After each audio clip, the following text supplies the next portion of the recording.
All right, the Reds. It is talking Reds. It is match day. Southampton v Liverpool. A match that Liverpool must win to retain interest in the title.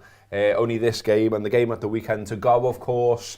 Fuad, can we still win it? Yeah, we can. Of course we can. That's a big boost, that result, isn't it? The West Ham one. I know they were winning. I know it all kind of... It's a glimmer. It flipped, but it gives you a bit of hope, doesn't it? And it makes them nervy. I've been seeing some of their fans online. I don't usually check their fans.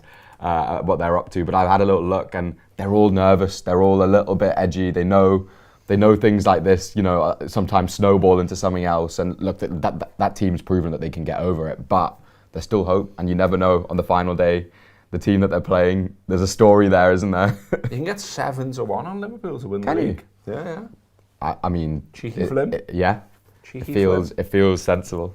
The other thing is, obviously, we played 2 hours football at the weekend, which was not ideal.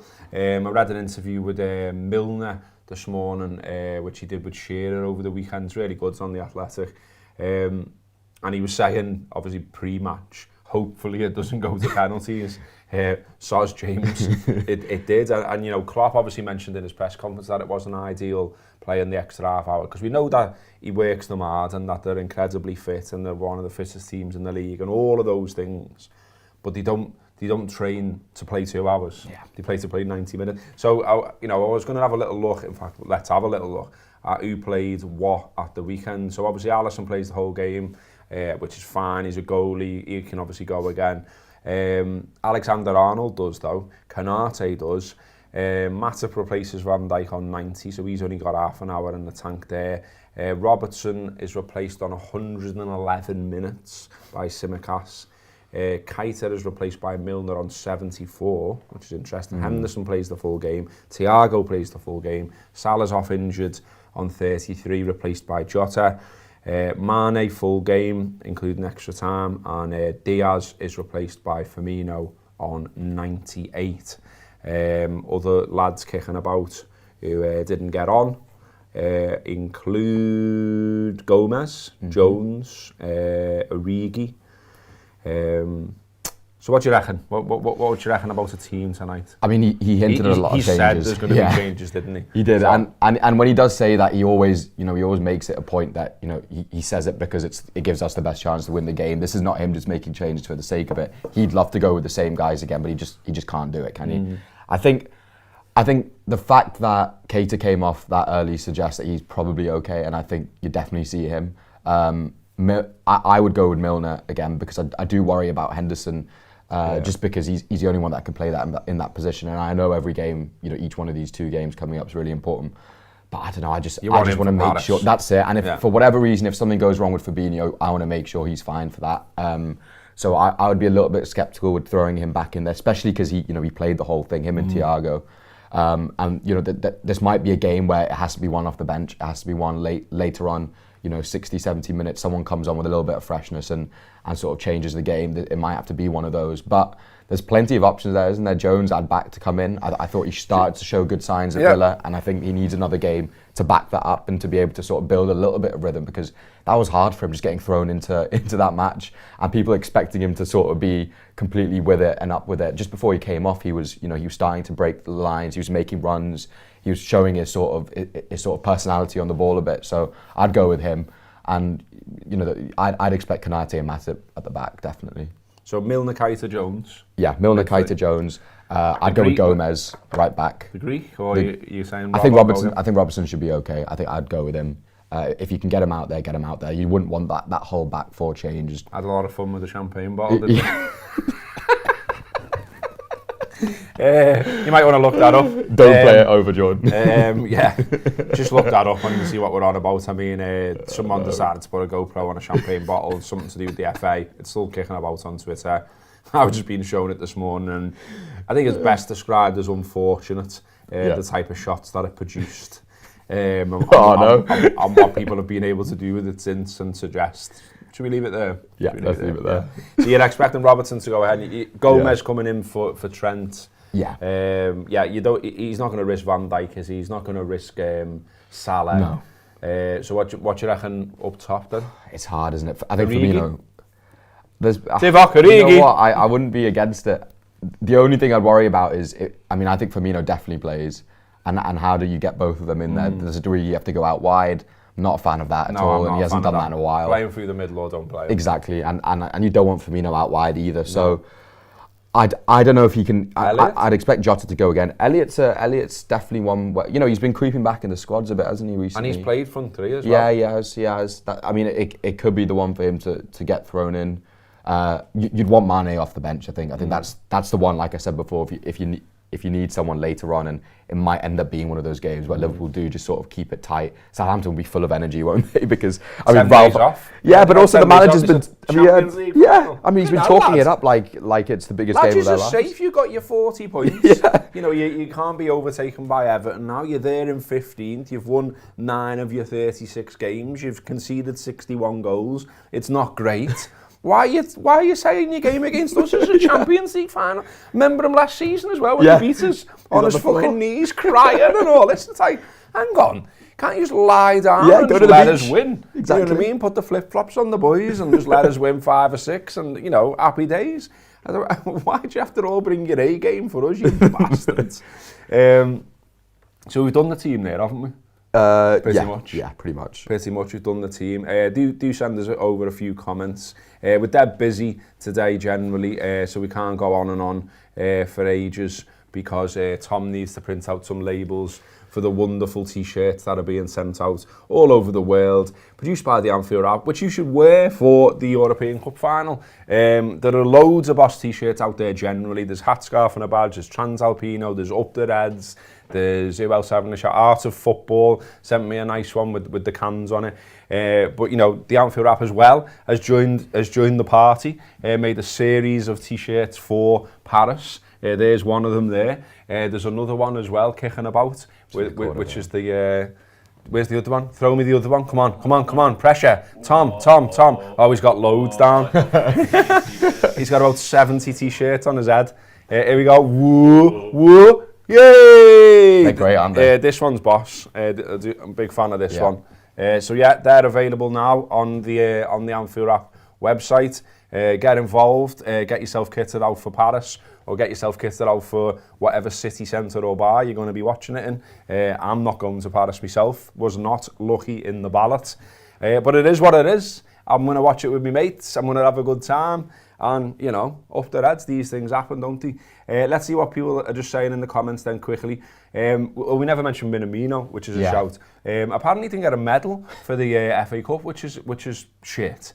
And Klopp was saying, basically, can we have more medals, please? Like, why is there like a limit on medals? I mean, football now is a squad game. Like, just reward the squad with a medal, please. Do you know what I mean? And Minamino was the top scorer in the FA Cup, I think. Yeah, and the League Cup. And the League Cup, and he's not even ended up with a medal. He's all right then. COVID. What have we got then? I asked for your questions, I asked for your comments, I asked for shouts about Crisp, I asked where you were watching. Chris is watching in Copenhagen, he says Crisp is shit there. Brandon is tuning in from South Africa. Someone says here how shady is it that Tahi didn't get a medal. Tight arse FA twats. Phil says EI Adio, we won the cup. We did indeed. Tato Smoky Bacon gets a shout there. Apparently it's serious.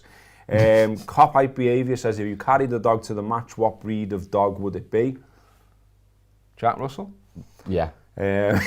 Lee is in Devon munching his way through some pickled onion monster munch. The daddy early. of all crisps. 10:22 early for that lad. John says got to be Walker's Max Paprika, Luis Diaz of crisps. Dave LFC chat says morning. I am 8. Michael says he's watching from Skem. Will you be buying any Jubilee merch? Absolutely fucking not.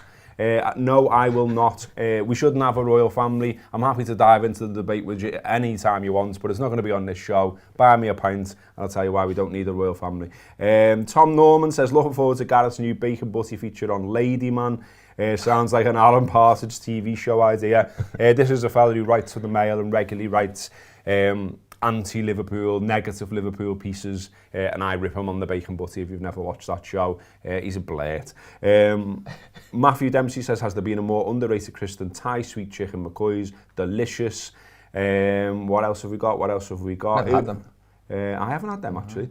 Where would you recommend in Liverpool for the final? Currently going to the Boss screening. I mean, that'll do you, won't it, Niall? I mean, I think lots of places have already sold out. Lots of pubs are doing the usual thing of charging money and all that kind of thing. You know, it is what it is. You know what the score is by now.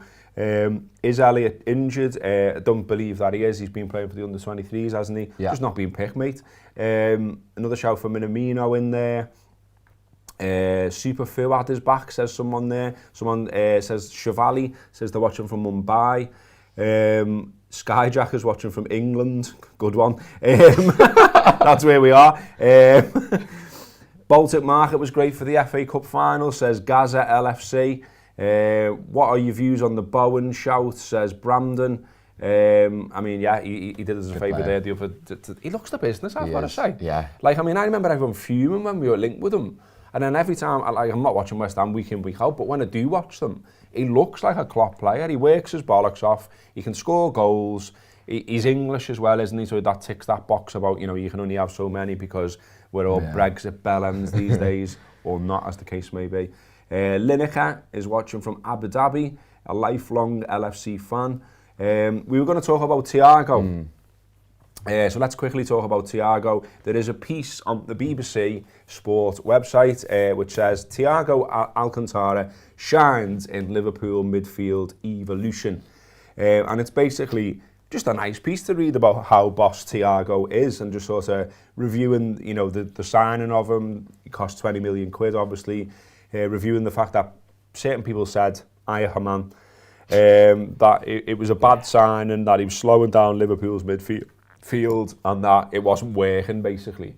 I mean, how does that comment look now? And I always go back further than that, Fuad. I remember Linda's doing an interview, I think it was with Goal, just before we'd signed him. And he was basically saying, people at that time were saying Liverpool have been figured out, people know how to play them and all this. And he was talking about, we've got a plan for that. Yeah. We've got an idea for that. And I think the idea and the plan was Thiago, wasn't it? 100%. I think from even at the time I thought there's all the chat about him coming in and, you know, the Haman shout and all the other shouts about him just not fitting and all these sort of things. I never bought it. I think, you know, people forget how hard it was at that point in life and generally, and also for a player to come in during COVID. He had the injuries, he had COVID himself. There were all these little things going on. The team was so disrupted. You know, he was playing with a different centre half every week. And then you can't forget the run he went on towards the end of last season, that run when Liverpool, you know, burst towards the Champions League places. He was at the centre of all of that, and he was playing with, you know, Reece Williams and Nat Phillips behind him, and he really really marshalled that midfield and did more than just be another cog in the machine. He was a bit of a leader, wasn't he, in that team, and he'd only just joined. And I think this season now he's got everyone around him. He's got, you know, the first choice players in every position. He completely fits, and I really like the line about, you know, Klopp came out with about, you know, if I'd known how good you are, I would have signed you 4 years earlier. And, you know, Thiago said to him, well, you know, you taught me how to run. Yeah. And you really kind of see that now, don't you? Because the way he presses is incredible, and the way he wins the ball back. Tackles in it's brilliant. Yeah. The FA Cup final, I was watching the highlights back the other day, and some of the tackles he was making, the way he got into players, quick Chelsea midfielders, you know, no slouches, was brilliant. And for a guy who's considered too slow, you know, he can do that side of it, and then he can also just slow it down. I honestly think he's the best midfielder I've seen play for Liverpool in the sense of, you know, not just aesthetically pleasing, but everything about him and how he sort of struts around the pitch. And how he's cool as fuck. He's cool really as fuck. Cool. And I think one of the things about him was he a bit of a fart? But, you know, he's not. He gets stuck in, he gets his legs dirty, he gets involved. But also, of course, he's an absolute magician with the ball in terms of his passing. And there's some stats in this piece that says, since a 1-0 home defeat by Chelsea in March 2021, Thiago has started 36 games for Liverpool, and the Reds have lost just once. And that was it. That was to Inter Milan, when it didn't count, etc., etc. Of the 10 Premier League games Liverpool have failed to win this season, Thiago was missing for 6 of them. Excuse me. And in the 2-0 win against Everton in the derby recently, Thiago completed more passes than the entire Toffees team, while in a sublime display against Villarreal, he had a passing accuracy of 96%. Yeah, and it says those passes were not just over 5 yards either, with many coming in the final third and 9 long ball efforts going straight to their target. I mean, there's a quote in it from Crouchy saying, I think sometimes those stats can be misleading, 96%, 98% from players who give it 5 or 10 yards. But he wins the ball and he's hitting it 30 yards, 40 yards, or he's playing it through the lines. He's not someone who passes sideways and backwards. I remember that. I remember Gerrard throwing out some shade years ago. I think it was aimed at Joe Allen, if I'm joining the dots correctly. But it was based about that. He got asked a question about like pass completion or whatever, and he said like players know, or some players know that, you know, like if you just keep playing it easy, you're going to emerge from this game with 98% pass completion. And he's like, I'm not bothered about that. I'm trying to score goals. I'm trying to hit balls that I think might be on. Percentage, yeah, exactly. And you know, Thiago hits those balls though and finds the man. Yeah. Like regularly. And like we said it many times, haven't we? They're balls you've never, you know, you don't see. Even you in the stands or you're watching on TV, you don't see the pass, and somehow he sees it on, you know, in the middle of the pitch. He finds these little angles. And to be honest, I think there's a wider thing there with not just with Thiago, but with this team in general. I still don't think they get enough credit for how they are on the ball and in possession. I think there's still a little bit of a thing in the wider sort of media world, if you like, or football coverage world, where there's still the thing of, oh, Liverpool, you know, they're high energy, high press, they, you know, they win the ball and they go quick, but they can also slow it down. And some of the moves that they put together and some of the play they do, if Man City were doing it, or, you know, Barcelona a few years agetting we'd be giving them, you know, they're getting a lot of credit. And I still don't think they get enough for, you know, there's talk about evolution there. That is the next step, isn't it? I think Klopp's mentioned it as well, where they now know how to play, you know, by being really high up the pitch and squeezing a team back. They know how to find gaps and know how to move teams around in that sense. So I think that's the next bit that, you know, hopefully gets caught on a bit, that Liverpool can do that side of it now just as well as Man City can. And it might be that they have to throw him on tonight just to win the game, mightn't it? You know what I mean? But you can't really see him starting. But we'll see what happens. Someone says, are you absolutely mental? No one is. Did you see how Goose Robertson was? The lad always runs and runs. I mean, I don't know if he's talking to us there or someone else in the comments, but, you know, calm down, lad. Thiago is my player of the season, says Brandon. McNulty, the BBC correspondent, said that about Thiago as well, says Jimmy Allen. I mean, he's a blue nose. Shock. The Spaniard says Didi Hamann is a melt. James is at uni in Southampton, so he's having to sit on his hands in the Saints end tonight, up the Reds. They've got this weird thing about us, haven't they? They do, yeah. You know, like we bought some players off them, and like you know, try and like almost make out that there's like this rivalry. Yeah, I've been a few times, and like I've been near the divide a couple of times, and they honestly they get so wound up. And the first couple of times I remember being stood there looking at them, and most of our end was like this, just confused about the whole thing and the songs they were coming out with. I mean, they were still singing about Lovren and people like that, and you're like, what's going on here? Yeah, like, no one's asked. Calm down. Yeah. I think someone needs to catch up a little bit here in the comments. He says, Shaqiri or Minamino tonight. Hate to break it to you, mate. But Shaqiri has definitely moved on. We're not able to pick him tonight. Costas tonight, while he's on a high, he'll be mustard, says the Wolfman's got nards. Regular in the comments. Why are people talking about an ex-Red Shaq, says Paul, he's gone. Indeed. Pyro on Saturday, how good did our end look, says Phil. It did indeed, it looked fantastic. And look, I've been thinking about this, and I know the club put a message out pre-match saying, you know, a lot of Pyro has been turning up at games and blah, blah, blah, and it is in fact illegal, and you can get nicked for it, and you can get banned from games, and all of that kind of stuff that's gone on.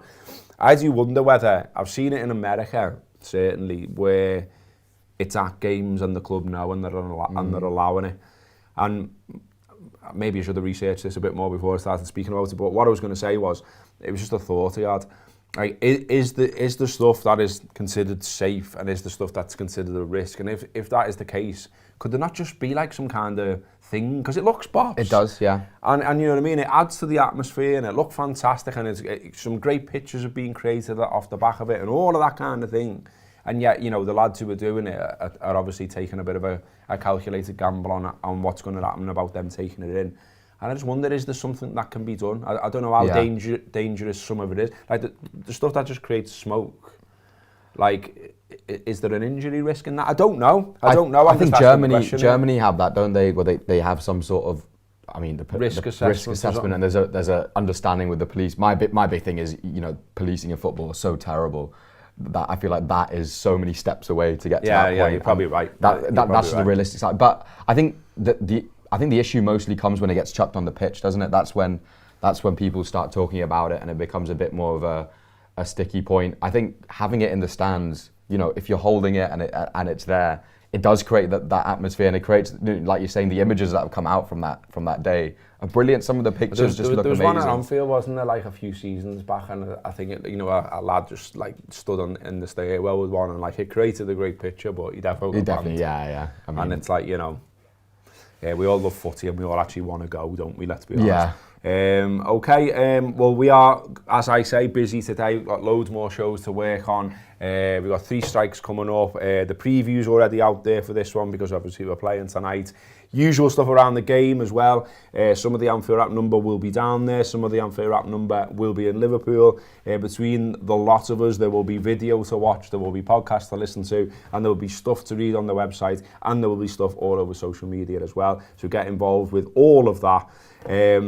People having a chat now about Pyro in the comments. Have a look at that if you want. I haven't got time to talk about it any further. Get onto the t-shirts on the website. Enjoy yourself tonight. Let's hope the Reds win. Let's hope we keep the pressure on. 7-1 for the Reds to win the league. It's not over yet then, is it? Hope the Reds. That's been Talking Reds.